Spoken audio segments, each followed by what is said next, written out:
और कव्वाली के नाम पे माफ करें आजकल नाच गाना ही हो रहा है। अच्छे मजे में अल्लाह ने मर्द बनाया, इंसान बनाया, वो ढोलक बजा बजा के कह रहा है नाचूंगी गुलड़ तले, नाचूंगी गुलड़ तले, नाचूंगी गुलड़ तले। इससे पूछो नाचेगी क्यों? क्यों नाचेगी तू गुलड़ के तले? तुझसे गांव की मस्जिद में नमाज तो पढ़ी नहीं जा रही, कलियर में जाकर गुलड़ के तले नाचेगी तू? अल्लाह ने तुझे अच्छा खासा मर्द बनाया, तू पता नहीं क्या बनना चाह रहा है। नाचूंगी गुलड़ तले, नाचूंगी गुलड़ तले। नमाज पढ़ने को तैयार नहीं है, गुलड़ तले नाचने को तैयार है। और वो दूसरी वाली पार्टी फिर आएगी, बोले ख्वाजा का मेला आरेला, अपन अजमेर जा रेला। जा रेला क्या करने जा रेला? ख्वाजा को राजी करने। ख्वाजा बेनमाजी से राजी हो जाएंगे? सारे रास्ते नाचता गाता उल्टी सीधी हरकतें करता हुआ जा रहा, वहां से आके फिर जू का तू है, कोई बदलाव नहीं आया। पहले भी लोगों के साथ फ्रॉडिंग कर रहा था, आके भी फ्रॉड।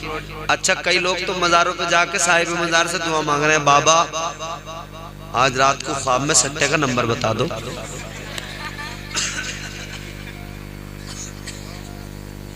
माज़अल्लाह, तो तू उनसे सट्टे का नंबर लेने जा रेला है? कोई जुए में 3-4 बाजियां हार गया तो बोला वो गांव में जो वो जंगल में मजार है ना, आज बोले वहां फातिहा करके दुआ मांग आऊंगा, फिर खेलूंगा जुआ, फिर जीत जाऊंगा। अच्छा, तुझे जुए में तो जिताएंगे, वो उन्हें काम तोड़िए कोई और। फ्री बैठे हैं कि तेरे जुए में तेरा साथ दे। माज़अल्लाह, अस्तग़फिरुल्लाह, क्या सोच हो गई? कुरान पढ़ने को तैयार नहीं, नमाज पढ़ने को तैयार नहीं, जुआ, शराब, बदकारियां, गुनाह, पूरा वक्त इसी में जा रहा है। अपनी जिंदगियां जरा बदलो, अपने आप को जरा देखो, क्या हालत हो गई हमारी। हम हैं तो मुसलमान, यकीनन हम मुस्तफ़ा जाने रहमत से मोहब्बत करते हैं, मगर ये भी तो जान लो कि हुजूर ने ही फरमाया है कि नमाज अल्लाह ने तुम पर फर्ज फरमाई है। कुरान में भी अगर हुक्म आया है तो हुजूर के जरिए ही हम तक आया है। हदीस में कोई हुक्म आया है, हुजूर ने ही हमको बताया है। हुजूर के ही कौल व फ़ेल को हदीस कहते हैं। मगर साहब सुफियान साहब, अजीब हाल है, अजीब। घर में कोई नमाजी मेहमान आ जाए, नमाज पढ़ने वाला आ जाए, वो आकर कहे कि वुजू करेंगे, लाओ जरा वुजू करा दो, वुजू का लोटा दे दो, तो इन्हें पता ही नहीं रखा कहाँ। बीवी से आकर अरे कहाँ रखा लोटा? अरे बजू का लोटा है अपने घर में, क्या हाथ हो, मगर वो कोई था ना वजू करने वाला, तो मैंने उसे उसमें रख दिया। नमाजी कहने लगा चलो नल पे ही कर लूंगा वजू, मगर मुसल्ला तो दे दो नमाज पढ़ने के लिए। बोला कहाँ है री मुसल्ला, तो ला। तो बोली वो लल्ला ने टांग पे डाल दिया मुसल्ला, तो मुसल्ला न मिल लिया, जा नमाज नहीं घर में। कितने शर्म की बात है यार। याद रखो मेरे भाई, नमाज पढ़ो। नमाज पढ़ने वाले को अल्लाह दुनिया में भी कामयाब करता है, आखिरत में भी कामयाब फरमाता है। सुभान अल्लाह, सुभान अल्लाह, बहुत अच्छे, जिंदाबाद। अच्छा, कामयाबी किसे कहते हैं? पैसे कमाने को। कामयाबी किसे कहते हैं? अच्छा घर बनाने को।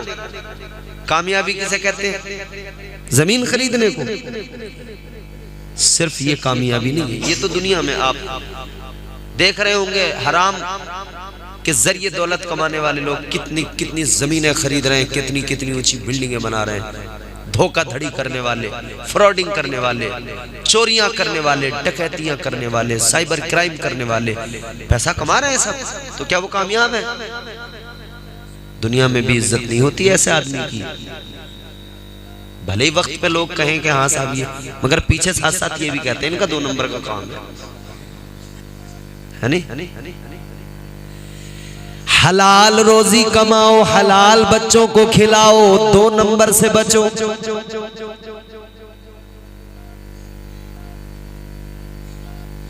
ये फकत कामयाबी नहीं होती कि आपने पैसे कमा लिए, 50 बीघा जमीन खरीद ली, 100 बीघा जमीन खरीद ली। चलो हमने माना आपने 100 बीघा खरीद ली, उस 100 बीघा में आपकी कितनी?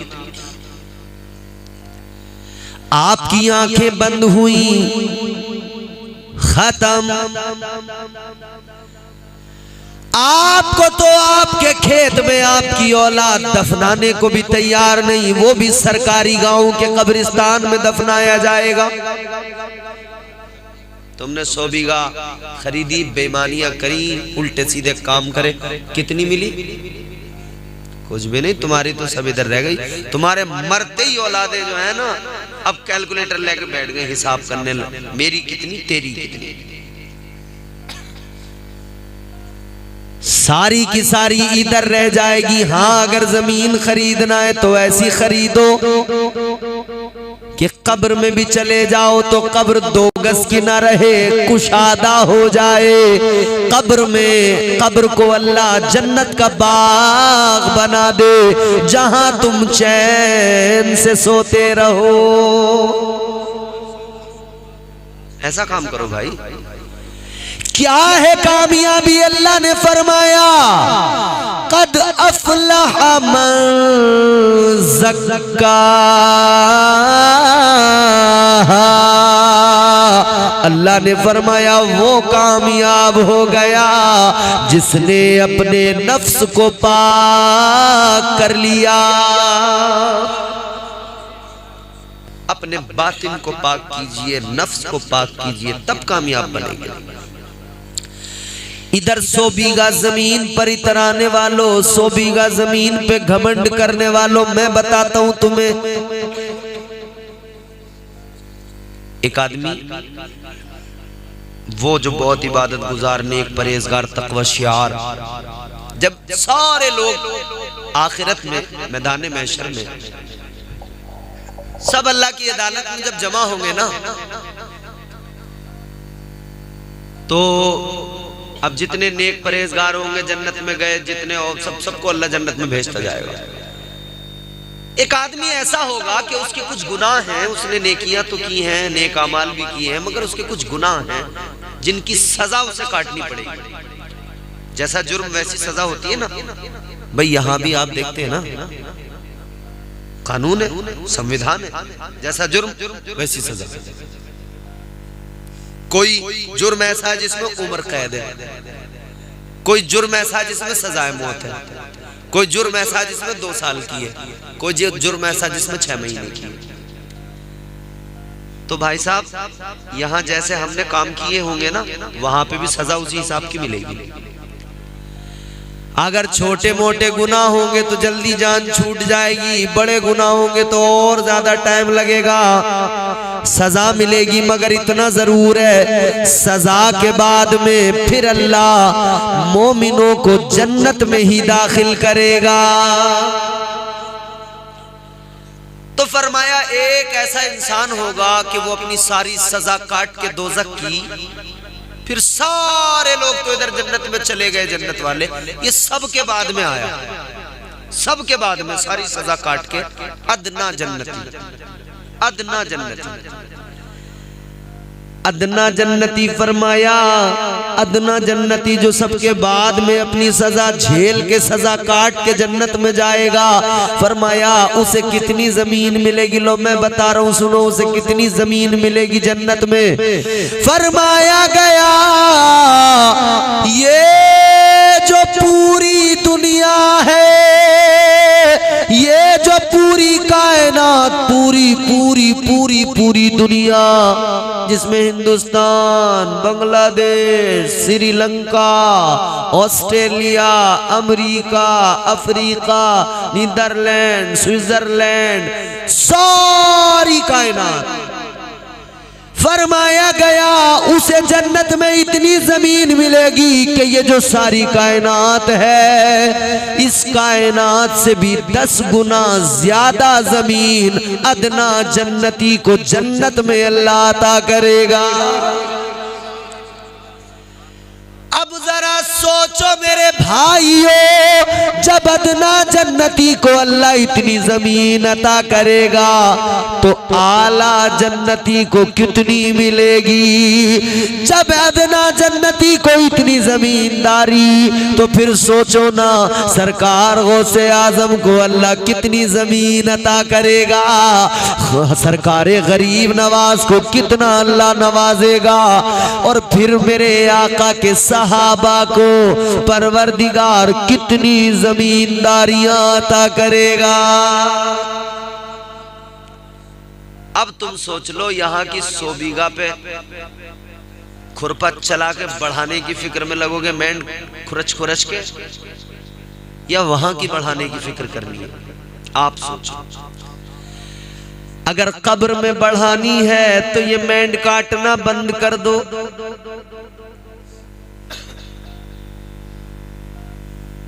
कि हैरो वाले से, उससे ट्रैक्टर वाले से कहते थे जरा जी से सीधी करता हुआ ले मेंढ को जरा, धीरे धीरे धीरे धीरे धीरे धीरे चक्रोट काट काट के दोनों तरफ वालों ने मेंढ बना दिया, छोटी सी बटिया।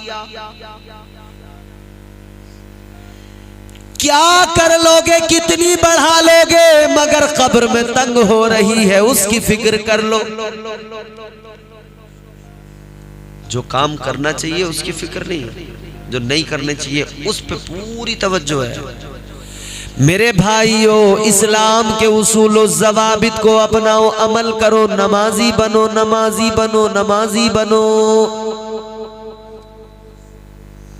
नमाजी बनो। नमाज के बगैर कुछ नहीं है, जान लो, कुछ नहीं है नमाज के बगैर। मेरे आका ने फरमाया, इमामुल अंबिया ने फरमाया, मुस्तफा जाने रहमत ने फरमाया, 3 लोग ऐसे हैं। कितने? जोर से, आहिस्ता से बोलोगे तो 1 घंटा और तुम्हें रगड़ूंगा, 1 घंटा और तकरीर करूंगा, और जोर से बोलोगे तो 5-7 मिनट में खत्म कर दूंगा, मर्जी आपकी।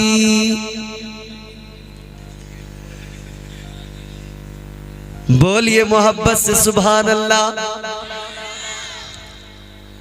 जो तौर है दुनिया का उसी तौर से बोलो, बहरों का इलाका है जरा जोर से बोलो। अभी तुमने देखा था ना पीछे मंडल और सिगरेट के लिए कितनी जोर से बोल रहे थे। मंडल सिगरेट के लिए तो खूब जोर से निकल रही है आवाज, कि कैपिस्टन चाहिए या गोल्ड फ्लैग चाहिए, 502 का मंडल चाहिए या प्रभात का चाहिए, उसके लिए तो पूरी आवाज निकल रही है, मगर अल्लाह का जिक्र करने में कमजोरी कैसी? जोर से बोलिए। अजीजान गिरामी वकार, मुस्तफा जाने रहमत ने फरमाया, 3 लोग ऐसे हैं कि उन्हें जन्नत तो बड़ी चीज है, जन्नत की खुशबू भी नहीं मिलेगी। अल्लाहु अकबर। सोचिए सोचिए, उन 3 में कहीं हम तो नहीं है। 3 लोग ऐसे हैं, हुजूर फरमाते जन्नत तो बड़ी बात हो गई, जन्नत की खुशबू भी नहीं। चवन्नी 98 नहीं मान के दे रही भाई, इन्हें मोबाइल में पता नहीं कितना मजा आने लगा। इतने इतने इतने बच्चे मोबाइल के बगैर बच्चे नहीं मान रहे। छोटे छोटे दूध पीते हुए बच्चे भी तो मोबाइल की तरफ को भाग रहे हैं। अब क्यों भाग रहे हैं पता? रात दिन अम्मा अब्बा को वो बच्चे मोबाइल चलाता हुआ देख रहे हैं। बच्चा वही करता है जो माँ बाप को करता हुआ देखता है, अपने आसपास के लोगों को करता हुआ देखता है। हाफिज उमैर साहब माशाअल्लाह तशरीफ ले आए। कारी साहब खाना नहीं खाया था, आपने खा लिया? बहुत अच्छे। अब इन्होंने खाना खा लिया, अब मुझे कोई फिक्र नहीं है। इन्हें मैं अब आराम से 3-4 बजे तक यहाँ बिठा सकता हूँ। आ जाओ माशाअल्लाह, बड़े मुखलिस आदमी हैं। तो मेरे भाई जो करेंगे माँ बाप और बच्चों के आसपास में रहने वाले, तो वही बच्चा करेगा। अच्छा, बच्चा गालियां कहां से सीखता? माँ बाप से तो सीखता पहले। या फिर वो जो चचा अपने भतीजों को प्यार प्यार में सुबह गोद में लेकर बाहर जाते हैं ना, तो कोई गाल पकड़ के खींचेगा तो बच्चा ट्याऊ ट्याऊ करेगा, तो वो चचा कहेगा बेटे गाली बक दे से, गाली बकवा रहा उससे। फिर वो भतीजा जिससे ये बचपन में गालियां बकवा रहा था, फिर एक दिन ऐसा आता है कि जब भाइयों भाइयों में लड़ाई होती है तो वो भतीजा खड़ा होता है डंडा लेके, और चच्चा को वो गाली सुनाता है कि चच्चा देखता रह जाता है। सिखाई तो तू नहीं थी इसे, तूने तो सिखाई थी। सुन, तुम माँ बाप घर में आपस में जैसा रख। अच्छा, रात को आप हैरान हो जाएंगे, लोगों का तर्ज अमल ये है, माँ ने बच्चे को दूध पिलाया और वो इस फिक्र में बच्चा लेटे जल्दी और मैं अपना सीरियल देखूं, अम्मा अपना मोबाइल लेके पड़ गई, अपने में देखने लगी। तो आदमी अपना लेके वो अपने में देखने लगा, दोनों एक इधर दोनों देख रहे हैं, दोनों मोबाइल। तो बच्चे के कान में आवाज तो आ रही है, कभी इधर से आवाज आ गई मोए मोए मोए मोए, और कभी इधर से आवाज आ गई, इधर से नाटक की आ रही है, क्योंकि सास भी कभी बहू थी। बच्चा इधर वाली भी सुन रहा है, इधर वाली भी सुन रहा है, समझ रहे हो? फिर बच्चा जब बड़ा हुआ तो उसने जो बचपन से सुना था वो वही बोलेगा, उसके अलावा कुछ नहीं बोलेगा। पहले बुजुर्ग क्या करते थे, पोती पोतों को अपने रात में चरपाई पे लेके कभी उन्हें जो है कुछ सुनाने लगे, कभी जो है उन्हें कायदा पढ़ाने लगे, कभी उन्हें बिस्मिल्लाह सुनाने लगे, कभी उन्हें कोई नात सुनाने लगे, तो बच्चे वही सीख जाते थे। याद रहे, हम जो बच्चों को सिखाएंगे बच्चे वही सीखेंगे। कोरा कागज होते हैं ये, कोरा कागज, जो लिख दोगे वही तहरीर रहेगी।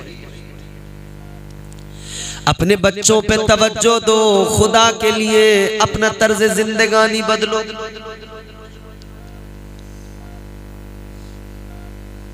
माँ बाप को तरबियत करना है बच्चों की, तो माँ बाप पहले सबसे ज्यादा तवज्जो दे, माँ तो खास तौर पे, क्योंकि बच्चा माँ की गोद में हर वक्त रहता है। पहला स्कूल माँ की गोद है, पहला स्कूल माँ की गोद है। 3 लोग ऐसे हैं, जन्नत तो बड़ी बात है, जन्नत की खुशबू भी उनको नहीं मिलेगी, हुजूर का फरमान है। कौन कौन है वो 3 लोग? मैं आपको सुना देता हूँ, बता देता हूँ। ताजदारे मदीना ने फरमाया, पहला वो जो नमाज नहीं पढ़ता, आका ने फरमाया उसे जन्नत तो बड़ी बात, जन्नत की खुशबू भी कर जवानी में इबादत काहिली अच्छी नहीं। नौजवानों, अगर जन्नत में जाना है तो रब को मनाना है, नमाज पढ़ो। नमाज मस्जिद में जवानों की तादाद तो नजर ही नहीं आ रही, बस बेचारे कुछ बुजुर्ग होते हैं गांव में, बस वो ही मस्जिद में। फजर की अजान में अगर कारी गुलफाम साहब अजान पढ़ते हुए हो, अजान पढ़ी कारी गुलफाम साहब ने, तो फजर की अजान में एक कलमा इजाफी है, उसका इजाफा किया जाता है, वो ये है अस्सलातु खैरुम मिनन नौम, नमाज नींद से बेहतर है। अगर कभी ऐसा हो जाए कि इमाम साहब, कोई भी, मैं इनकी बात नहीं कर रहा, कोई भी अजान फजर की पड़ी और अस्सलातु खैरुम मिनन नौम कहना भूल गए, तो जो कई महीनों से मस्जिद में नहीं आया था, नीम की लकड़ी मुंह में दबा के दांतों पे फिराता तैमद ऊपर को समेटे हुए मस्जिद के दरवाजे पे खड़ा है, दांतों पे लकड़ी रगड़ता पिच, और फिर बोला इमाम साहब बड़ी गलतियां कर रहे हैं भाई, इन्हें क्या हो गया, अजान ही ना पढ़ी जा रही इनसे सही से। जब सही पढ़ रहे थे तो कोई नहीं आ रहा था मस्जिद के आगे। एक दिन अजान में गलती हो गई तो उठ के आ गया मस्जिद के दरवाजे पे, आकर पंचायत लगा ली, बोले इन्होंने नमाजान में गलती कैसे कर दी, गलती कैसे कर दी।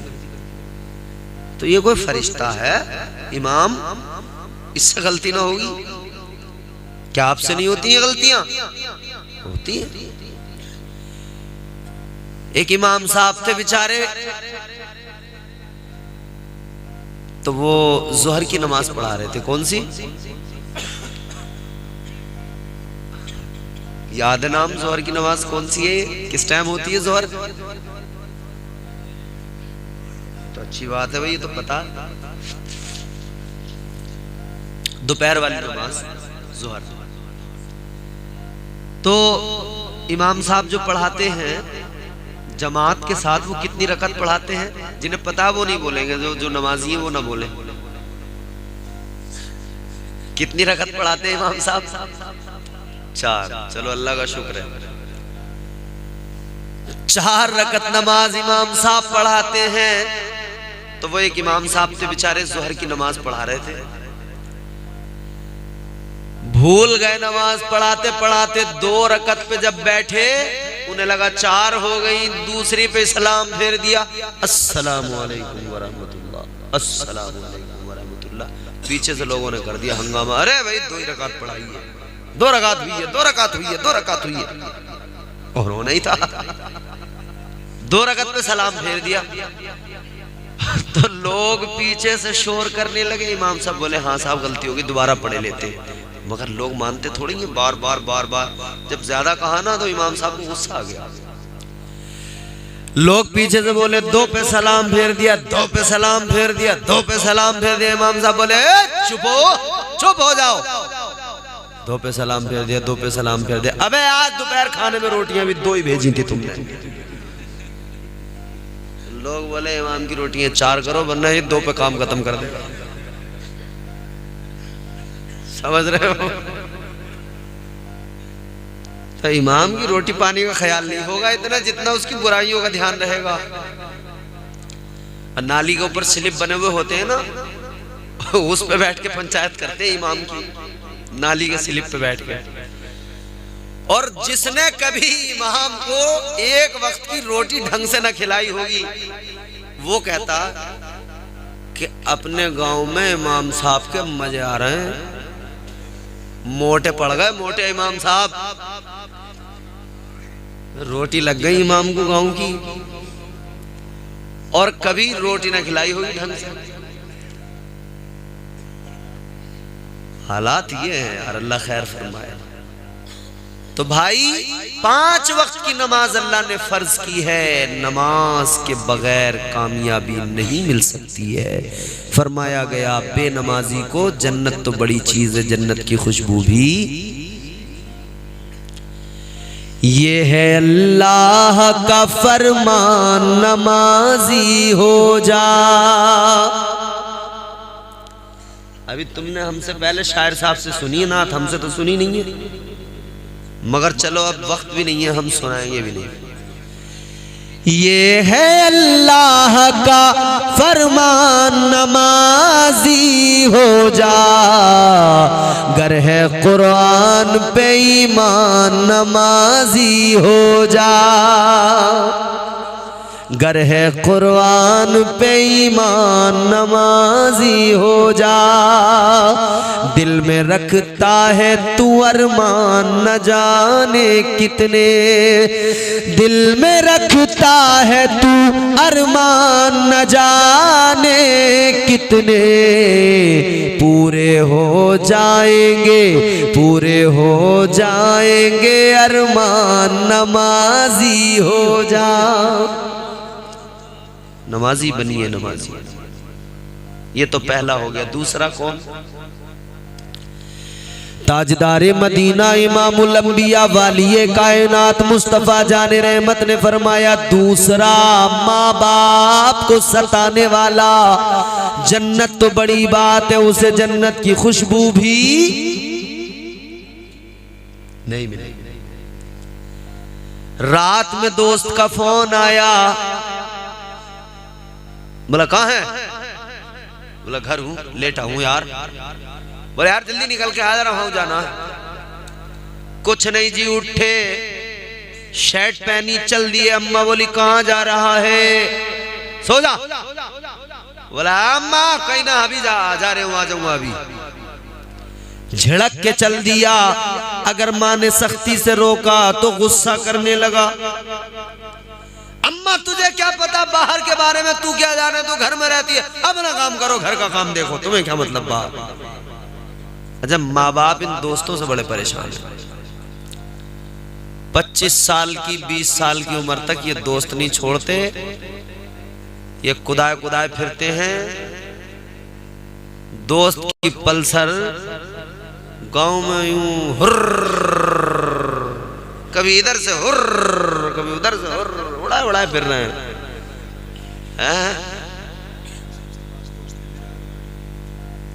तो भाई 20-25 साल तक तो ये दोस्तों ने तबाह रखा। माँ बाप बड़े परेशान, क्या करें क्या करें।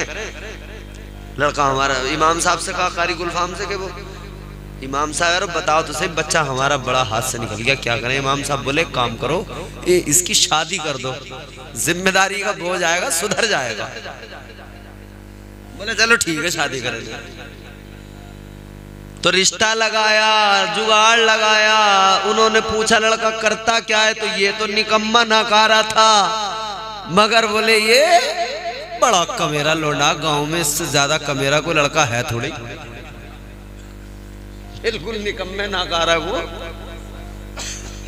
बहुत कमेरा लोंडा।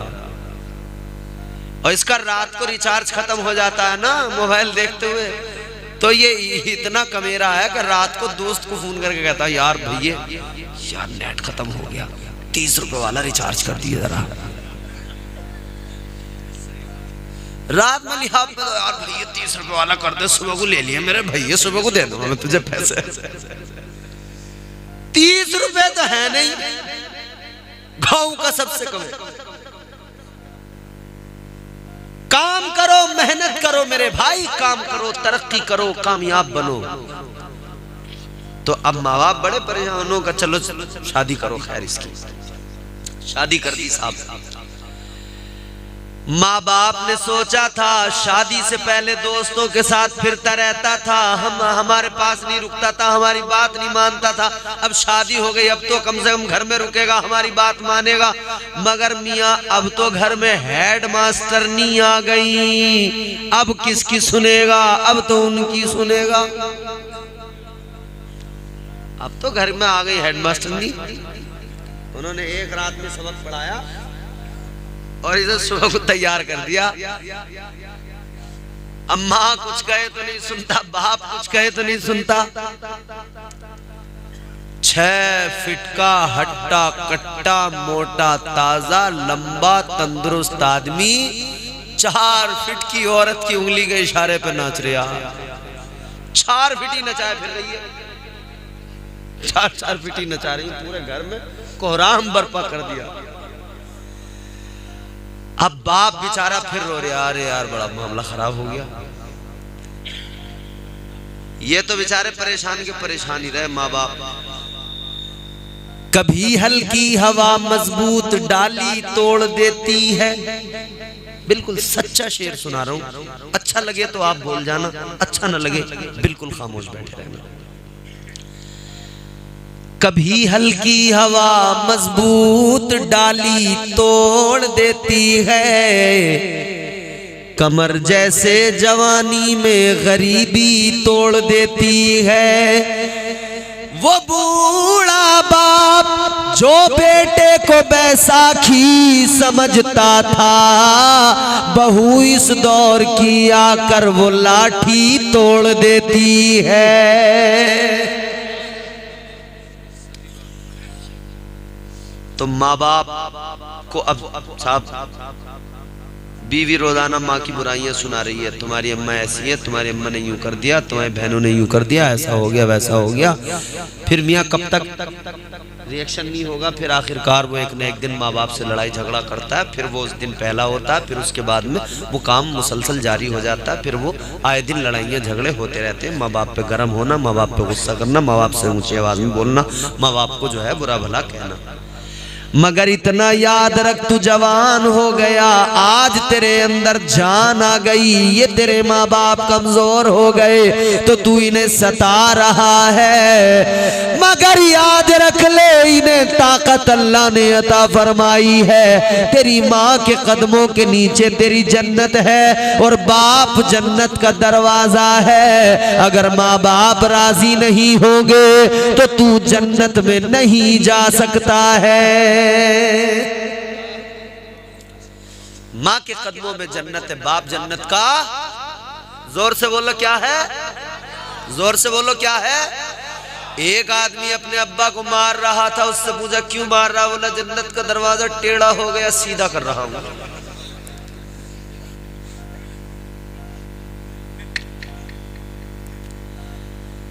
बाप जन्नत का दरवाजा है, वो इज्जत किया करो मेरे भाइयों। आका ने फरमाया, माँ बाप को सताने वाला जन्नत तो बड़ी चीज है, जन्नत की खुशबू भी उसको नहीं मिलेगी। आखिरी बात है खत्म।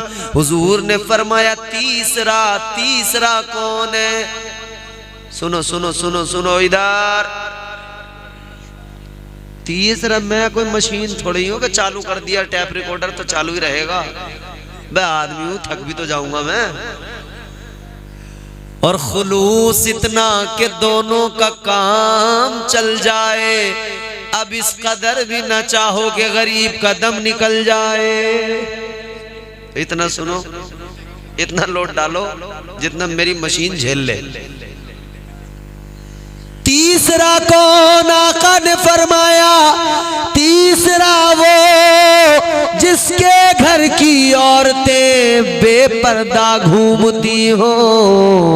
आका ने फरमाया जन्नत तो बड़ी बात है, उसे जन्नत की खुशबू भी।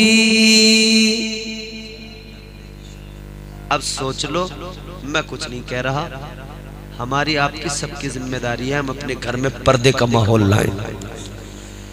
ये जो सुबह सुबह दुपट्टियां गलों में डाल डाल के गोबर के पल्ले उठा के जा रही है ना बाहर सड़क पे डालने, घूर पे, बेपर्दा। ये जो हमारे घरों की औरतें बेपर्दा बाजारों में घूम रही हैं, गांव में, इस घर से उस घर, इस घर से उस घर बैठने जा रही है बेपर्दा, बस दुपट्टिया ओढ़ी। पुरानी वाली कम से कम वो दुपट्टिया तो डाल ही लेती थी गले में, नई वालियों की तो दुपट्टिया भी हो, उसका भी उन्होंने काम। पर्दा किया करो मेरी माँ बहनों, पर्दे में तुम्हारी इज्जत है, पर्दे में तुम्हारी भलाई है। एक जगह लोग बैठे थे, पर्दे के बारे में बात हो रही थी, तो कोई हदीस सुना रहा था, कोई कुरान की आयत सुना रहा था, कोई कुछ सुना रहा था, कोई कुछ सुना रहा था, पर्दे की अहमियत। एक बुजुर्ग बैठे थे, बूढ़े बाबा, उनसे कहा कि आप भी कुछ बताओ। उन्होंने कहा मैं ज्यादा पढ़ा लिखा आदमी तो नहीं हूँ, मुझे ज्यादा तो जानकारी नहीं है, मगर एक बात मुझे पता है, मैंने एक दिन अपने बेटे को एक चॉकलेट ला के दी। वो मैंने जब बेटे को दिलवाई चॉकलेट तो वो मैंने उसका रैपर खोला और चॉकलेट वो तो मैं बच्चे के पास तक जब लेके पहुंचा तो जब तक देर हो गई थी तो बोले वो बच्चे ने चॉकलेट ली नहीं, कहा मैं नहीं खाऊंगा, फेंक दो। मैंने कहा क्यों नहीं खाया? बोले ये आपने खोल दी, इस पे जो है मक्खियां बैठ गई, गंदी हो गई है।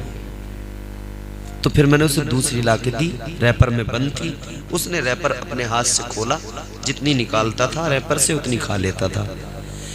कहने लगे उस दिन मुझे इतना समझ में आ गया, अगर चॉकलेट रैपर से निकाल दी जाए तो गंदी मक्खियां बैठ जाती हैं, अगर औरत को पर्दे से निकाल दिया जाए तो गंदी नजरें लोगों की उस पे पड़ जाती हैं। ऐ लोगों, जिस तरह चॉकलेट रैपर के अंदर हो तो पसंद किया जाता है, इसी तरह औरत पर्दे में हो उस औरत को पसंद किया जाता है। तो मेरी माँ बहनों, पर्दा किया करो, पर्दा। सैयदा फातिमतुज़्ज़हरा की सच्ची कनीज बन जाओ, पर्दा करो। सैयदा का पर्दा बड़ा मिसाली पर्दा, अल्लाह अल्लाह। दुनिया में जब तक रही पर्दा ऐसा किया, आसमान ने उनके सर के बाल कभी नहीं देखे। अबे किसी की बात तो छोड़ो, आसमान ने कभी सैयदा के सर के बाल नहीं देखे। एक रोज आका दरवाजे पे आए, फातिमा के दस्तक दी। अंदर से फातिमा ने फरमाया, आका अगर अकेले हैं तो चले आइए, इजाजत है, और अगर कोई साथ में है तो नहीं, फिर इजाजत नहीं। आका ने फरमाया, बेटी बात क्या है? सैयदा ने कहा, आका आज मेरे पास इतने कपड़े तो हैं कि बाप से पर्दा कर लूं, मगर इतने नहीं है कि अगर कोई गैर महरम हो तो उससे पर्दा कर सकूं। लिहाजा अब्बा पर्दे का मसला है, मत लाइए किसी और को। फातिमा का पर्दा तो ये है, हजरत अली से कहती है, अली जब मेरा इंतकाल हो जाए मेरा जनाजा रात में उठाना। अली कहने लगे, किस लिए दुनिया के जनाजे रात में उठते हैं? कहती है, अली इसलिए आज तक मुझे किसी ने नहीं देखा है, मैं चाहती हूँ मेरे जनाजे पर भी लोगों की नजर ना पड़े। ये चादर डाली जाती है मसहरी के ऊपर से चादर। सैयदा फातिमतुज़्ज़हरा का जब विसाल हुआ तब से ये चादर डालनी शुरू की गई, क्योंकि सैयदा ने कहा था, मैं कफन में लिपटी हुई जब उस मसहरी में हूँ तो किसी को मेरे जिस्म, उस कफन के अंदर मेरे जिस्म का उसको महसूस नहीं होना चाहिए, तो लिहाजा पर्दा डाला गया, ऊपर से पूरी तरह से ढका गया, कवर किया गया, चादर डाली गई। तब से ये चादर का चलन है कि आज हर जनाजे पे वो चादर डाली जाती है। सैयदा फातिमा के पर्दे का ये आलम है। सैयदा की कनीज़े बन जाओ। दुनिया में सैयदा ने पर्दा किया तो आखिरत में अल्लाह ने ये करम फरमाया, लोगों जब पुलसिरात पे सब लोग गुजर रहे होंगे तो अल्लाह की जानिब से ऐलान किया जाएगा, ऐ अहले महशर अपनी निगाहें झुका लो, अपनी निगाहों को नीचा कर लो। अब नबी की शहजादी सैयदा फातिमा पुलसिरात से गुजरने वाली है, सबकी नजरें झुक जाएंगी। 70,000 हूरों के झुरमुट में हजरत सैयदा फातिमा आएंगी, पुलसिरात से गुजरेंगी। ये शान है सैयदा फातिमा की। तो अपने आप को बेहतर बनाइए। कामयाब बनना है तो अल्लाह ताला के अहकामात पर अमल कीजिए, अल्लाह और उसके रसूल से मोहब्बत कीजिए। अल्लाह हमें नेक अमल की तौफीक अता फरमाए। आपके इस जलसे को अल्लाह कबूल फरमाए। अल्लाह ताला हम सबको दीन और दुनिया की नेमतें भलाइयाँ नसीब फरमाए। और दौरान गुफ्तगू जो बतकाज़े बशरियत मुझसे गलतियाँ हुई अल्लाह मुआफ़ फरमाए। अस्तग़फिरुल्लाह रब्बी मिन कुल्लि ज़ंबिन व अतूबु इलैह। कलमा शरीफ पढ़ लीजिए, ला इलाहा इल्लल्लाहु मुहम्मदुर रसूलुल्लाह सल्लल्लाहु अलैहि वसल्लम व मा अलैना इल्ला